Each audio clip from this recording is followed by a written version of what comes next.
نحمده ونصلي على رسوله الكريم أما بعد فأعوذ بالله من الشيطان الرجيم بسم الله الرحمن الرحيم رب اشرح لي صدري ويسر لي أمري واحلل عقدة من لساني يفقه قولي رب زدني علما اللهم فقهنا في الدين اللهم إنا نسألك علما نافعا ورزقا طيبا وعملا متقبلا اللهم انفعنا بما علمتنا وعلمنا ما ينفعنا وزدنا علما اللهم يا مقلب القلوب ثبت قلوبنا على دينك اللهم يا صرف القلوب صرف قلوبنا على طاعتك.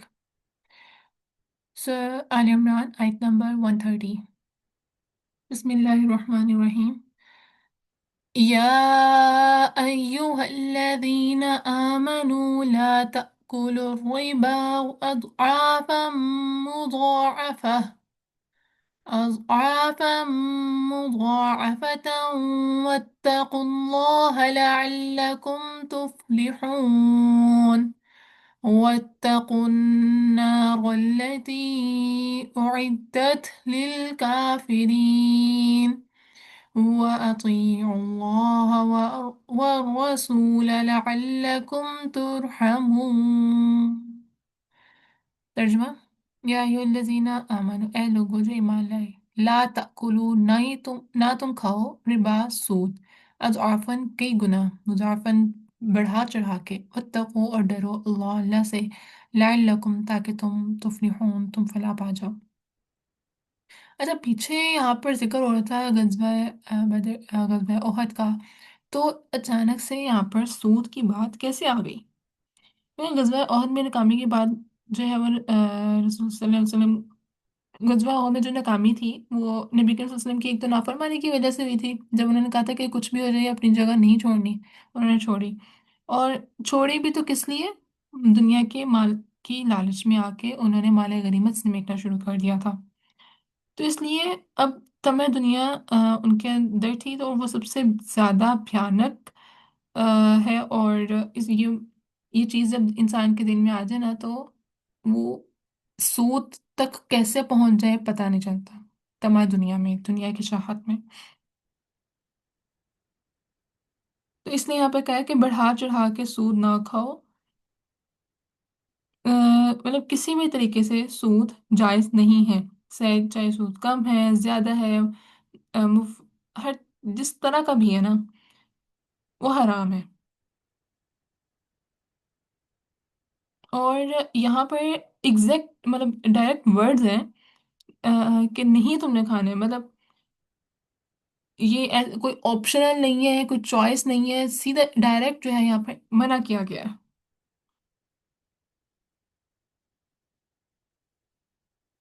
جو کیونکہ زمانہ جاہلیت میں سود کا یہ رواج عام تھا کہ جب بھی ادائیگی کی مدت آ جاتی تھی اور اگلا بندہ ادائیگی نہیں کر پاتا تھا تو مزید اس کی مدت میں اضافے کے ساتھ ساتھ سود میں بھی اضافہ چلا جاتا تھا، کہ اس کی وجہ سے جو تھوڑی سی رقم بھی بڑھ چڑھ کے کہیں اور اتنی زیادہ پہنچ جاتی تھی کہ ایک عام آدمی کے لیے پہلی جو رقم ادا نہیں ہو رہی تو وہ باقی کی رقم کہاں ادا کرے گا۔ اس لیے اللہ تعالیٰ نے یہاں پر فرمایا کہ اللہ تعالیٰ سے ڈرو اور اس آگ سے بھی ڈرو جو کافروں کے لیے اللہ تعالیٰ نے تیار کی ہے، واتقوا النار، بچو نار سے، التی وہ جو عدت للکافرین اللہ تعالیٰ نے تیار کی ہے کافروں کے لیے۔ آ، اور یہ یہاں پر جو ہے وہ تنبیہ کرنا ہے، وارننگ کی ہے کہ سود خوری سے اگر باز نہیں آئے تو یہ حرام فعل تمہیں کفر تک پہنچا سکتا ہے، اور کیونکہ یہ جو سود ہے وہ اصل میں اللہ اور اس کے نبی سے جنگ ہے، وَأَطِیعُوا اللَّهَ اور اطاعت کرو اللہ کی، ورسول اور رسول کی، لعلکم تاکہ تم ترحمون تم رحم کیے جاؤ۔ قیامت کے دن اگر ہم چاہتے ہیں کہ اللہ تعالیٰ کی سفارش اور نبی کریم صلی اللہ علیہ وسلم کی سفارش ہمیں ملے اور اللہ تعالیٰ کی ہمیں مغفرت ملے، تو اس کے لیے ہمارے لیے ضروری ہے کہ ہم پہلے اللہ اور اس کے رسول کی اطاعت کریں۔ وساریوں اور ایک دوسرے سے جلدی کرو الی مغفرت بخشش کے، بے ربکم اپنے رب کی طرف سے، وہ جنت اور جنت کے ارضها چرائی جس کی السماوات آسمان والارض اور زمین، اور عدت وہ تیار کی گئی ہے للمتقین متقی لوگوں کے لیے، یعنی اپنی جو گناہ ہو گئے ہیں اس میں اللہ تعالیٰ سے جو ہے وہ جتنی جلدی ہو سکے بخشش کر لی جائے،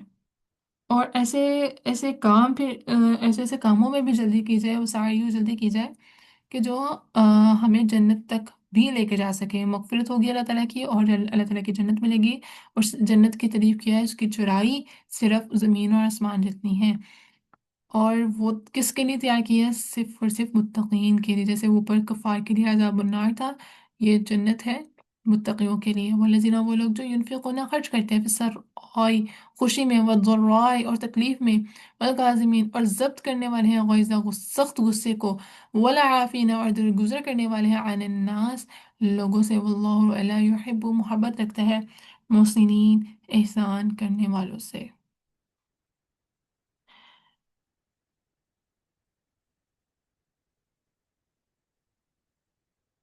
اب یہاں پہ وہ جو خرچ کرتے ہیں خوشی میں تکلیف میں، جیسے بھی حالات ہیں، یعنی ان کے اندر جو ہے وہ دینے کی عادت ہے۔ جیسے اگر جیسے ہوتا ہے نا کہ آپ کچھ بھی کھانا بناتے تو آپ اپنے ہمسائے میں بھی لازمی دیں، چاہے شوربے میں آپ کو پانی ہی کیوں نہ ڈالنا پڑے، مطلب دینے کی عادت اتنی پکی ہونی چاہیے۔ اور بیوی اور بچوں کو بھی، جو آپ کے پارٹنر ہیں اور جو اولاد ہے ان کو بھی جو ہے وہ صدقہ دینے کی عادت ڈالنی چاہیے۔ اور ایک فیملی میں ایک دوسرے پہ خرچ کرنا ایک بہترین صدقہ ہے۔ ایسا نہیں ہے کہ اگر ہمارے پاس پیسے ہیں تو ہم کسی ایک باہر والا ہی کوئی سفید پوش یا غریب انسان ہی ڈھونڈیں۔ اگر ہمارے گھر میں کسی کو ضرورت آ پڑی ہے، کوئی حالات خراب ہے، کسی کو ارجنٹ چاہیے، بجائے اس کے کہ وہ کسی سے ادھار لے، بہتر ہے کہ اس کو، جو ہم نے صدقے کی نیت سے رکھے ہمیں پیسے، وہ ہم اس کو دے دیں، اور ہماری اس کی گئی اس کے لیے ہیلپ اللہ تعالیٰ ہمارے لیے صدقہ ہی لکھتا ہے۔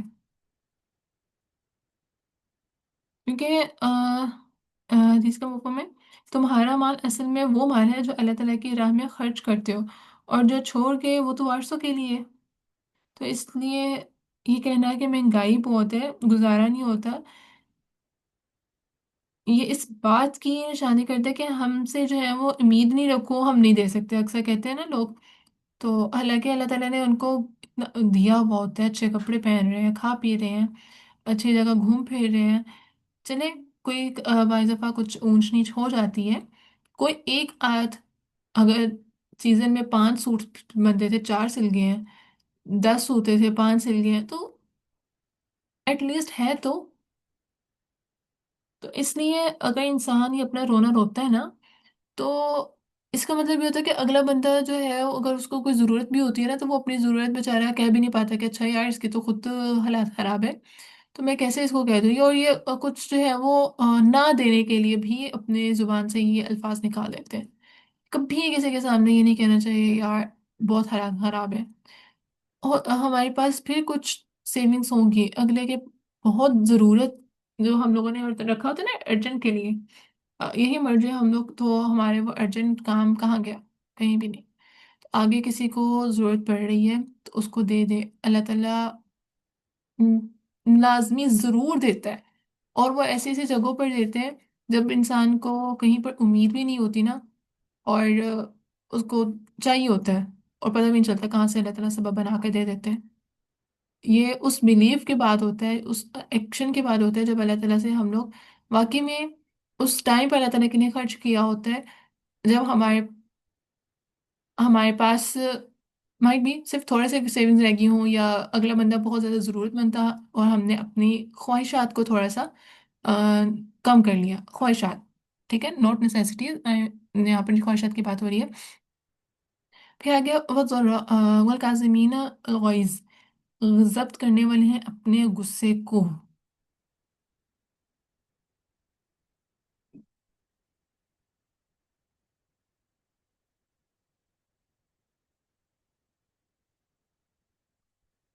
ایک حدیث کا مفہوم ہے، نبی صلی اللہ علیہ وسلم نے ارشاد فرمایا، پہلوان وہ نہیں جو کسی کو پچھاڑ دے، بلکہ اصل پہلوان وہ ہے جو غصے کو پی جائے، کیونکہ ایک جو غصہ ہے نا انسان کے اندر کا فطری عمل ہے، آتا ہے، اور تکبر کی وجہ سے یہ موسٹلی آتا ہے، کیونکہ کبھی دیکھا ہے کہ آپ کو کسی ایک بچے نے آپ پانی گرا دیا، کوئی گلاس گرا دیا، تو آپ اس آپ کا اس کے لیے اور طرح سے ایکشن ہوگا، یہی کوئی بڑا ہے، کوئی بڑا بھائی ہے جس سے آپ پیار کرتے ہیں یا جس سے آپ کو مطلب ہے، تو آپ اگر اس سے کوئی ایسا کوئی کام ہو جائے